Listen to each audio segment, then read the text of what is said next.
Bem, então nós falamos do teatro, existe o teatro que eu posso fazer dentro da universidade, eu posso fazer ele extracurricular, cursos como que eu dou, várias pessoas dão cursos de preparação, de atuação, etc e tal, e você também, fora os complementos, né, canto, texto, né, etc, Sim. tem outras musculaturas, e também, agora você também tem o cinema, né, que é uma musculatura extremamente exigente. Tem muito ator que faz cinema, que fez teatro no início da carreira e depois nunca mais fez. Tem ator que faz cinema que nunca fez teatro, né? Que veio da música, a gente tem o Seu Jorge, né? Sim. Enfim, então você tem esse E lugar. atua bem até. Exatamente, você tem atores que não vêm do teatro, mas é claro que quando esses atores vão fazer cinema, não é fruto da gratuidade, eles não simplesmente chegam lá, então eles recebem preparação de atores, é um Sim. lugar onde o preparador de ator... É um intensivão ali, né? Exatamente, prepara aquela pessoa, aquela realidade para funcionar para o cinema. Então o cinema é muito forte. Brasília tem um cinema muito forte. Sério? Tem um cinema fortíssimo. O Festival de Cinema de Brasília tem uma mostra, tem tanto cinema local, que tem uma mostra paralela que é tão forte e poderosa quanto a mostra oficial. A Mostra Brasília hoje, ela existe porque a produção local é quase um festival em si mesmo. Interessante, porque assim, o que o pessoal acha é que no Brasil o cinema é muito fraco, que, né, principalmente em Brasília, que é conhecido por concurso público e tudo mais. Nossa, a produção IESB tem uma produção fortíssima em vários... IESB é uma faculdade. A faculdade né, que tem a faculdade de cinema lá dentro. E a produção, tem de teatro também, mas a produção de cinema deles é fortíssima. Meu pai, que é um dos grandes atores de Brasília, e vários outros amigos meus já fizeram vários filmes para o IESB. Eu tenho vários atores, eu tenho cineastas que vêm fazer curso comigo, que vêm fazer curso porque eles querem aprender como dirigir atores, que eles são cineastas do IESB, assim como da UNB. Então, estou falando academicamente agora, fora o núcleo profissional dos que mandam forte, dos mestres, dos grandes homens e mulheres da cidade. A gente tem pessoas com Kikito, né, aqui em Brasília, pessoas que O que é o Kikito, para quem não... Ele é um prêmio extremamente importante no Festival de Gramado, um dos prêmios mais importantes e relevantes no Brasil de cinema, tanto de melhor ator, como de melhor filme, melhor roteiro. Então nós temos vários cineastas brasileiros e brasilienses. Ele é o principal prêmio do cinema brasileiro?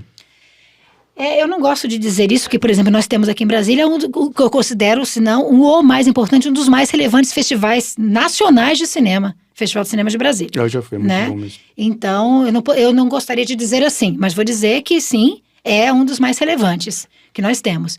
Então... Tô surpreso, não sabia dessa força de Brasília. É muito forte. Porque pra mim era Rio-São Paulo, São Paulo-Rio. Eu já estive num festival onde 17 filmes tinham atores que eu preparei, só de Brasília. 17 filmes. Só com atores que eu preparei, fora os filmes que tinham atores que eu não preparei. Atores ou que eu preparei pro filme, ou que eu preparei ao longo da minha carreira, em alguma experiência, que estava lá no cinema. Pessoas, funcionários públicos, dentista, pessoas de outras áreas que vieram fazer um curso meio do tipo para desinibir, e daqui a pouco foram picados pelo bichinho, que nem eu lá no palco. Esqueceram E nem esqueceram. Alguns fazem vida paralela, e outros sim. Outros começaram a fazer. Eu tenho um jornalista que veio fazer aula comigo, ele tinha 23 anos de idade, e ele era jornalista, fazendo faculdade de jornalismo e tudo mais e tal. Ele largou o jornalismo e hoje ele é ator, 24 horas por dia, já fez novela, fez cinema. João Campos. Campos. É um grande ator.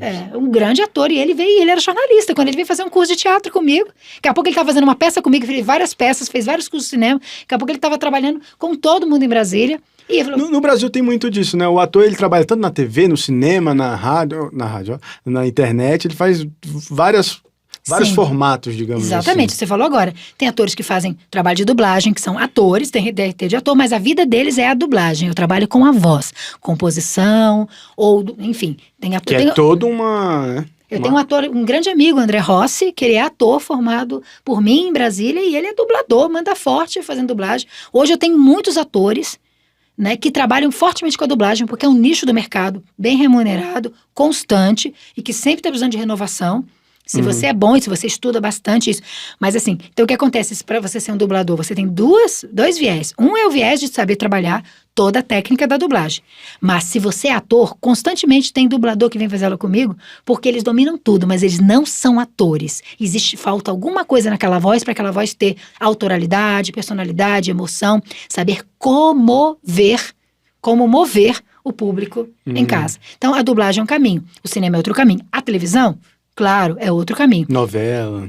fazer novela. A publicidade, outro caminho, tem muitos atores, assim. A publicidade, quando se trata muitas vezes do visual, né, entrar, sair mudo, aí etc. é modelo, né? Aí o modelo e tal. Mas muitos modelos começam a perceber, nossa, eu preciso trabalhar como ator porque eu estou fechado pra nesse conseguir tipo, mais jobs. mais trabalhos. Eu preciso, fica restrito só ao rostinho bonito. Exatamente. Então eu preciso, assim, trabalhar como ator para pegar outros tipos de trabalhos para amadurecer as minhas necessidades. Sim. E a internet, sem sombra de dúvida.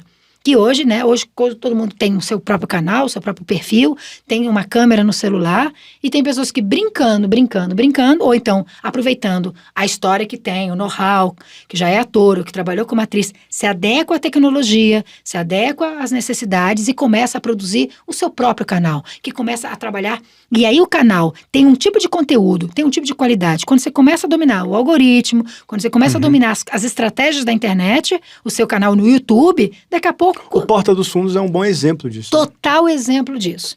Total exemplo disso. E eu tenho que dizer para você, ele foi um dos primeiros e teve um resultado muito absurdo. relevante. Ele é um pai, difícil superar isso. É o pai de toda uma era de entendimento de conteúdos, de humor, de estratégias. E hoje, por exemplo, eles têm... uma coisa muito interessante, eu estava assistindo agora recentemente a série Homens, né, que é escrita pelo Fábio Porchat. Já assisti pela segunda vez, as 2 temporadas. Considero uma coisa que já vou dizendo aqui pra vocês, fazendo... Globoplay? Não, tá na Amazon Prime. Amazon Prime. Eu vou fazer já o spoiler aqui, tem que assistir. Todo mundo que é homem tem que assistir. E eu tenho um projeto de novas masculinidades, eu trabalho com muitos homens, eu preparo homens para cinema, para justamente discutir um pouco a coisa do machismo, etc e tal. Não é disso que eu vou falar hoje, mas esse é um dos meus jobs. E eu assisti do tipo assim, deixa eu ver como é que eles estão fazendo isso, como é que eles levaram humor. É uma série maravilhosa e uma das características que eu quero dizer, é muito bem atuada. Ah, sim. É muito bem atuada. Tem todo esse lugar que o Porta dos Fundos já conseguiu de dramaturgia, de inteligência, de jocosidade, mas tem um perfume de Woody Allen, né, que é para quem não conhece, é um grande cineasta, um grande nome do cinema norte-americano, que é referência de humor, crítica e também estilo dramático. Então, eu recomendo Homens agora como uma aula para você ver o humor.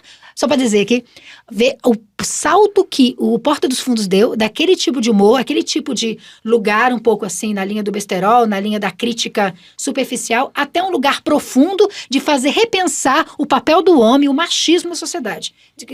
Trabalhando com humor, mas chegando a um público que muitas vezes, eu acho muito importante, de rever seus papéis como homens. Então, só para dizer que esse lugar que eu falei político no início... Sim, era isso que eu ia falar. Exatamente. Começa no lugar de... Não é só uma profissão, é também uma manifestação política. E eles são política. homens e mulheres dentro desse time de artistas que são muito livres. Vocês vão ver que eles dizem o que eles pensam. Eles lutaram para isso, para não terem patrocinadores que dizem para eles o que eles têm que dizer.